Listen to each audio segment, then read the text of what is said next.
Kita tengok HTML basic formatting. Alright. So ni basic saja. Yang mana saya akan tunjuk basic untuk kita tengok buat satu web page yang secara basic. Okey, jadi kita buka Sublime ataupun any text editor yang you selalu guna. Okey, saya akan create satu file baru. Okay, development HTML. So saya akan buat file baru. Okay, basic HTML formatting. So ini adalah basic saja. Saya akan buat satu folder dekat sini. Okay, so basically saya akan save file ni sebagai file HTML, save as. Okay, cari file tersebut, development, this one. Okay, save dia sebagai index. Okay, index.html. Alright, save. So basically kalau you guna Sublime ataupun ada text editor yang ada capabilities macam ni, dia boleh automatic suggest lah.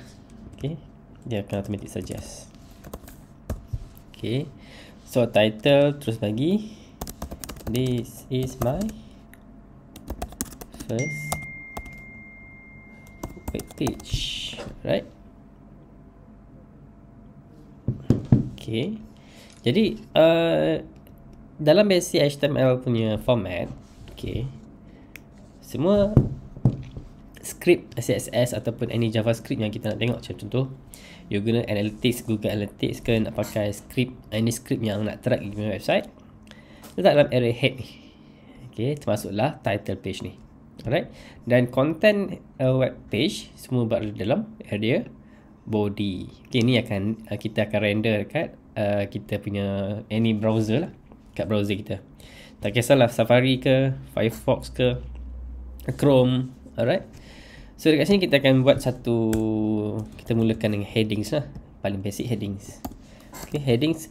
So headings ada 6 level of level dia, 6 level heading. So dia semua sekali 6. Okay, kita mulakan dengan heading 1.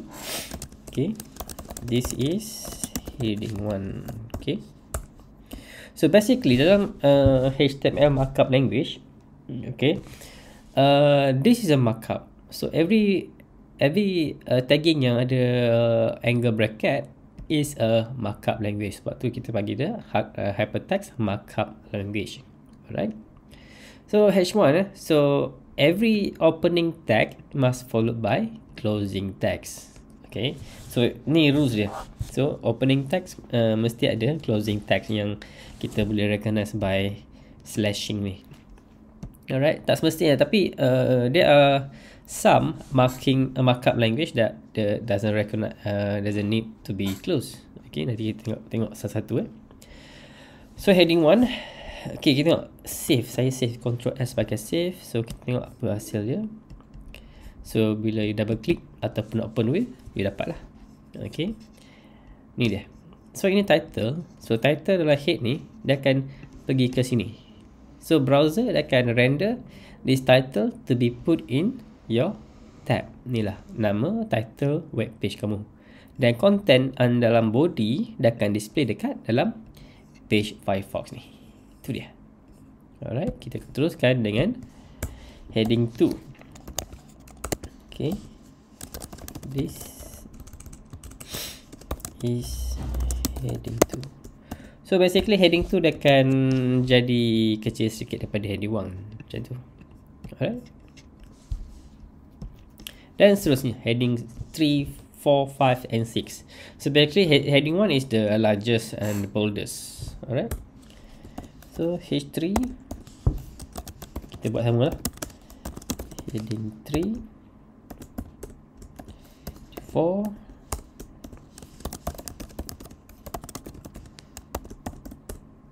kan, heading. Okay, H5,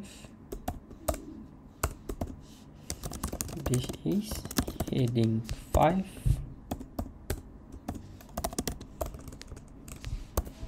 Heading 6. This is heading 6. Alright, itu dia. Okay, So bila you save, inilah dia. Okay, so keperluan requirement untuk kita guna, kenapa dia jadi macam ni, sebab this will resemble a title. Okay, so basically any search engine yang kita guna, sama ada Google search engine, Bing, Yahoo search, MSN search semua, dia take advantage of this tagging H1, H2, 3, 4, 5 and 6. So basically biasa yang kita guna adalah setakat sampai level 3 saja. Means that this is your title and subtitle. This is follow up title lah, H1, H2, H3. But there are some requirement ataupun any certain condition yang you akan guna for 5 and 6. Okay, but normally Google search engine dia akan, ataupun any search engine dia akan pick up this H1 sebagai headings, H2, H3, 4, 5, 6 lah sebagai you punya title and main title and subtitle. Alright, so kita teruskan dengan formatting. Sebab saya pakai terus lah title ni.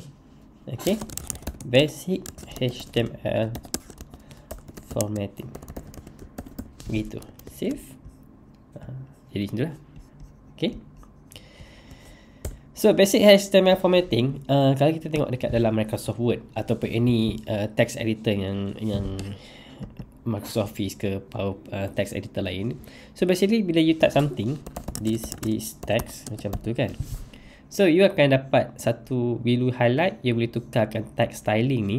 Maybe you can make it, you boleh tukar kepada bold, italic ataupun underline terus. Okay, dalam text editor macam ni, you boleh select and klik saja kan.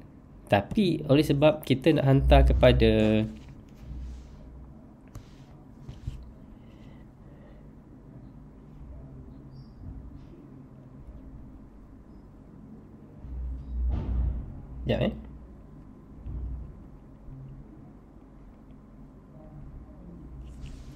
Okay. Okay. Sebab tujuan HTML page ni kita nak send to any browser supaya dia pick up this text markup language ni supaya dia boleh render. Jadi kita kena bagi tahu dekat Firefox ataupun any browser tu supaya render this text to be bold kan. Cara dia, to make it bold, okay, kita pakai B. B is for bold. Okay, this is text is bold. Macam tu sahaja. Okay, B for bold. Nampak is sepatutnya is. Tak apa, jadi kita tukar tu kan. Is bold. Okay, so sekarang beza. Kenapa bold? Kenapa tak pakai sama? Kenapa tak pakai H4? Sama je, visually dia sama sahaja kan. Tapi tagging, markup tagging ni memberi maksud yang berbeza. Macam juga dengan alternatif pakai B. Kita ada strong. Okay, this is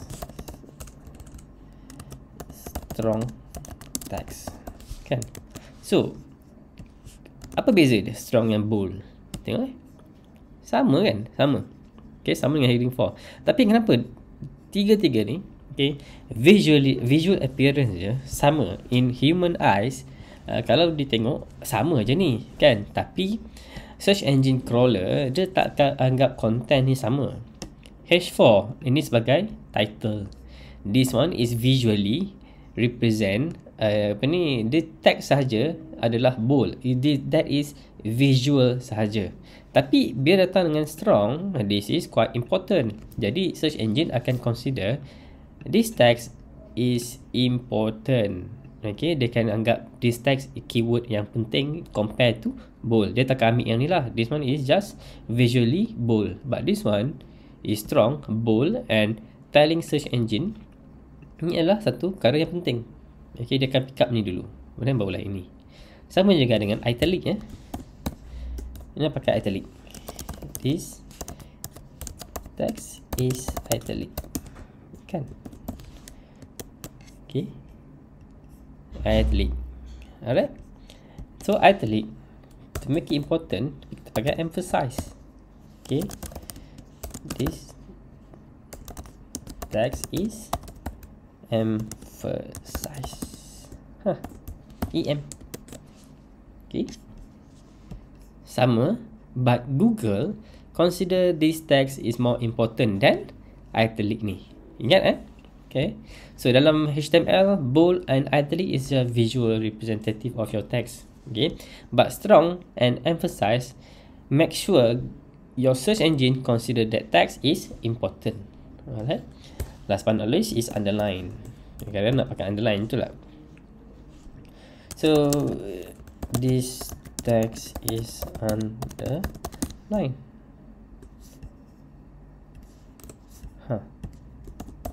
Underline. Save. Underline. Now we have a problem. So this one dia jadi sentence. Kenapa sentence? Tapi sedangkan dalam you punya HTML bagi tahu every format ni mempunyai line yang berbeza. Okay. Bold and then strong text is new line, italic new line, emphasize new line, and underline is new line. Tapi you tak bagi tahu dekat browser kamu supaya create new line. So Firefox tak tahu pula kita kena buat new line. Jadi kena beritahu. So nak kena beritahu. Ada dua cara. Sama ada gunakan break ataupun paragraph.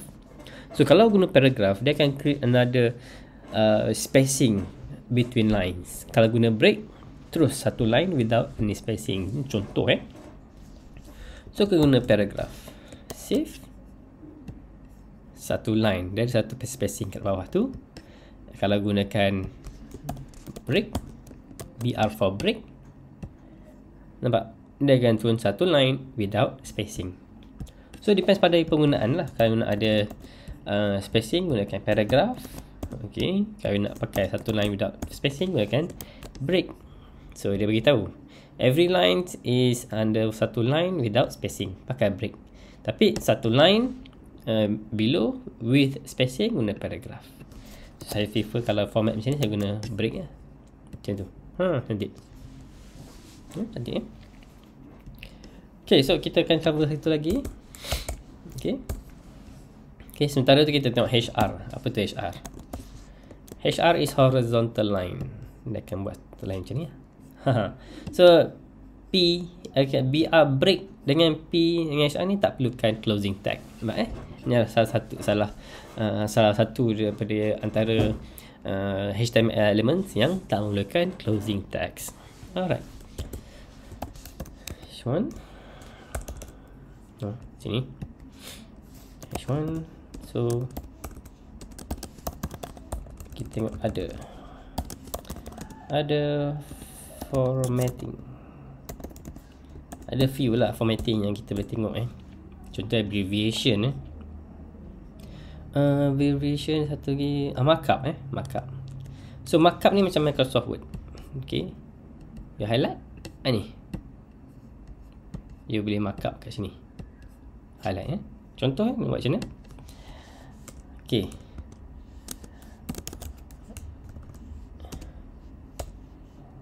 Okay. Kita buat satu paragraf lah. Markup this text contains markup element which is this one. Macam tu. So which one nak markup? Ni. Okay. Tak boleh lah. Mark. Macam tu. Slash. Save. Kan. Dia save. Dia akan jadi macam tu. So this one kita markup, highlight. So kalau nak highlight yang the whole sentence, alih lah ke sini. Sorry. Lambat dia pergi Okay, which. So the whole text yang kita highlight tu start pada mark, closing mark. So dia akan highlight yang that one. So dah markup lah. Dan kita ada delete. Okay, delete. Contoh Contoh, itu kalau satu website macam tu ada satu yang saya conference. Biasa website yang dah ada tarikh ataupun any publish info yang dia dah publish to public, but suddenly dia ada perubahan, but tak nak bagi tahu. Tapi this one function dia, kalau kita tak nak elakkan info tu, dia contoh okay, orang kata hari tu 17 Februari, ni dah tukar 13 Februari. Bila masa tukar. So make sure. Sekejap, internet ni. Okay.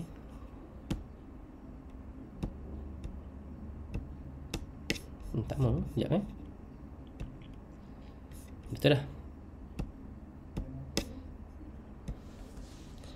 IGC.com.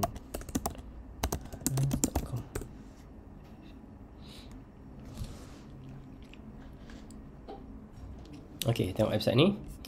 So, okay, dekat sini. Contoh. So, initially, the tarikh dia yang update submission, initially dah habis 31 Mac. And then, community dia dah kata nak extend 30 April. So, this one is very, dah publish. Tarikh ni dah publish. Orang dah tahu. This one dah dah habis Tapi dia nak extend tarikh. Jadi, dia bagi tarikh baru / yang lama. So, orang faham lah. So, cara nak buat macam tu, kita guna delete. Okay. The deadline for the competition is on 4th April 2021. Kan nampak dah lepas kan? Tapi the new date is on 30th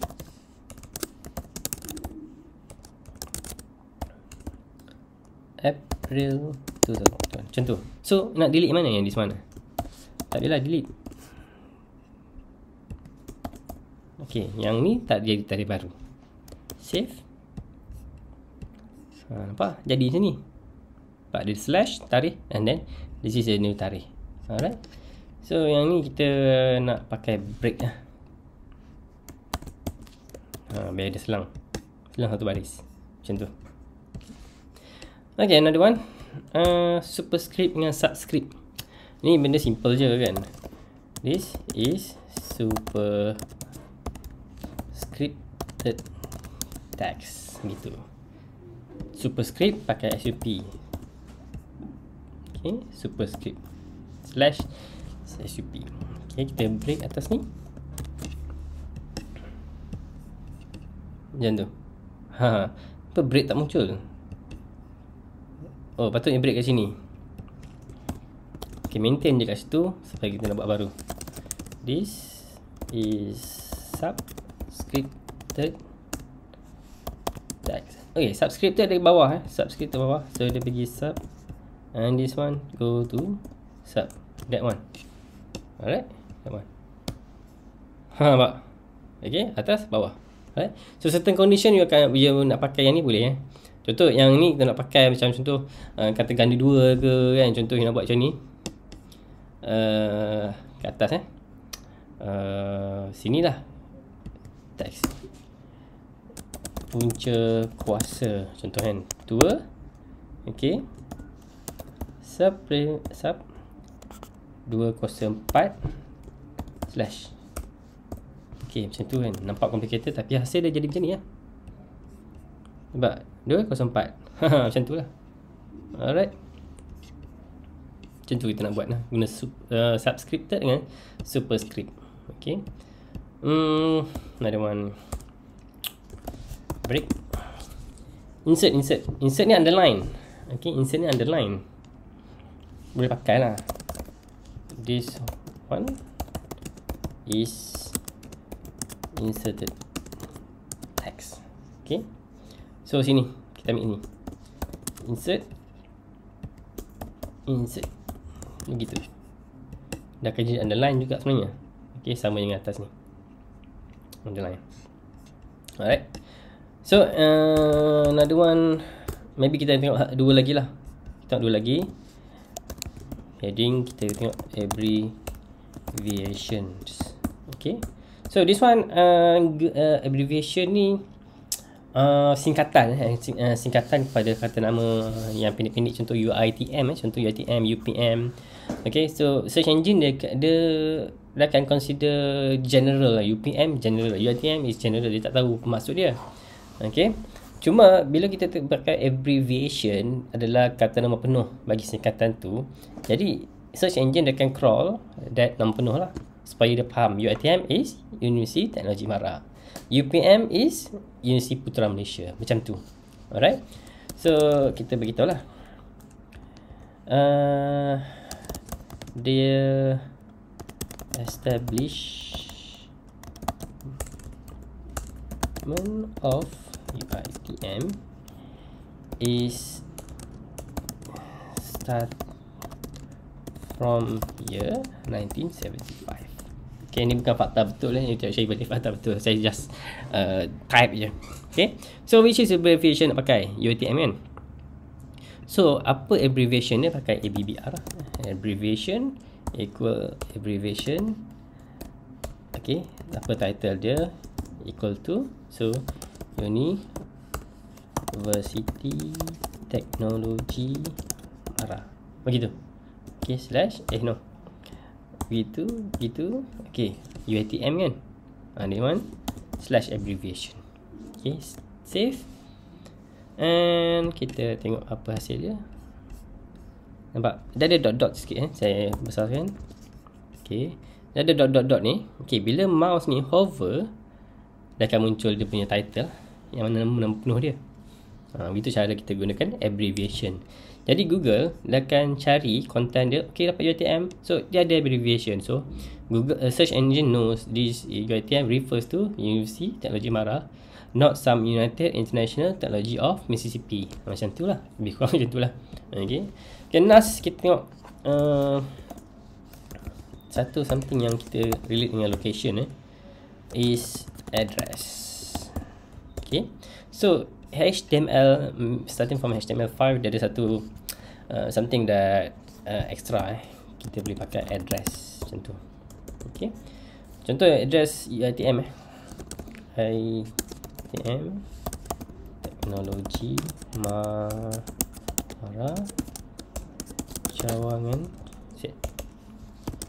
Cawangan Kelantan. Okay. Cawangan Macang actually. Okay, slash pula, comma. So dia kena beritahu new line. Okay, kena beritahu kan. Bukit Ilmu. Okay, slash break 18500 Macang break Kelantan. No. Address. Tidak. Macam tu je. Okay, cukup. Jadi, kenapa kita gunakan address? Save sekejap. Apa jadi? Tu dia akan kata link. Dia kata link. Macam tu. So, why? The reason we use address ni. Sebab search engine ni, dia pandai tu. Dia makin pandai. Okay, the crawling robots tu, dia crawl, dia akan cari content. Jadi, tujuan kita, bagi kita dekat search engine, kita ada address. So search engine akan pick up this keyword, this tagging address. Okay. So the whole text here is an address. Okay. Dia bukannya Universiti Teknologi Mara, dia bukannya Bukit Ilmu, dia bukan Macang Kelantan, tapi the whole set ni adalah satu alamat ataupun address. So dia pick up this chunk as an address. Bukan sekadar Universiti Teknologi Mara Kelantan, bukan sekadar Kelantan. Dia ambil this chunk sebagai satu address. So dia akan pick up this address, dia akan register dengan dia punya mapping solution lah. Contoh kalau Google, dia ada Google Map and so on. Okay, itu sajalah untuk kali ni. Kalau kita nak cover on Google formatting pula, HTML formatting. So next time saya akan buat satu lagi video ikutlah tajuk apa. Okay, tapi kita akan belajar HTML lah. So basic HTML, maybe how to formatting how to format. Contoh bukan formatting, styling lah. Okay, contoh nak tukar color style. Okay, nak pakai color property dia. So color apa, green maybe lah. Okay, semicolon, save. Mana tu jadi hijau lah. Saya tukar color je. Alright, so next video saya akan tengok macam mana nak tukar color guna CSS lah. Okay, save. Alright, itu saja. Okay, Assalamualaikum.